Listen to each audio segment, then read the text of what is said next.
With the aid of their friends, Oswald, Twit, Piccadilly and Thomas Triton, Audrey and Arthur are able to foil Jupiter's evil plans to swamp London with the Black Death. The rat god emerges from his lair and, to everyone's horror, is revealed as a monstrous cat. Audrey flings her mousebrass into his face, and it explodes, sending him plunging to his death in the deep sewer. In the crystal prison, the Starwife, an ancient and wise squirrel, forces Audrey to take the now mad Madame Akikuyu to the country. With her brother and Twit, they journey to Fennywold, the field mouse's home.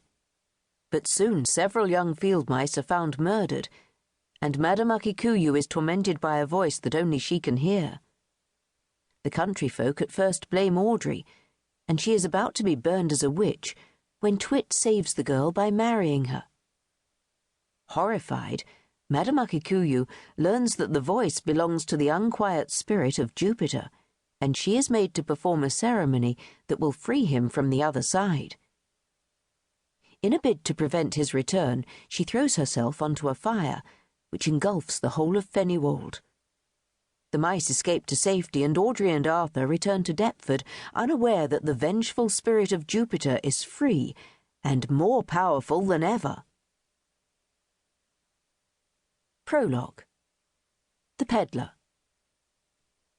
The hedgerows were spotted with berries red as blood, and black, ragged-winged crows flapped over the empty fields, shrieking in ugly voices. Autumn's full glory was nearly spent. The bright copper of the beeches was now a dull brown, and the number of muddy pools grew daily. A breeze suddenly stirred some of the dry leaves, and for a moment they danced on the air like living things.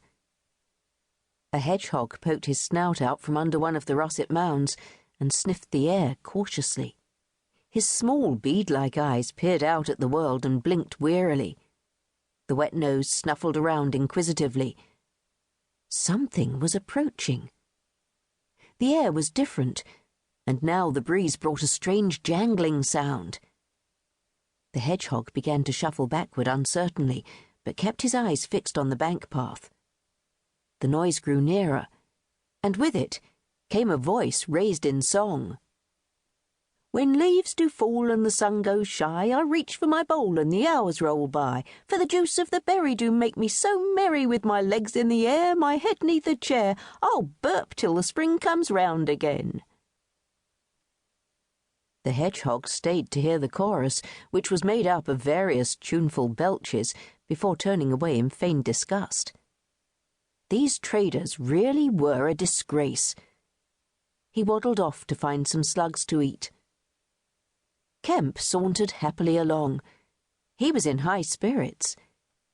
It had been a good week for business, and his packs bulged as never before.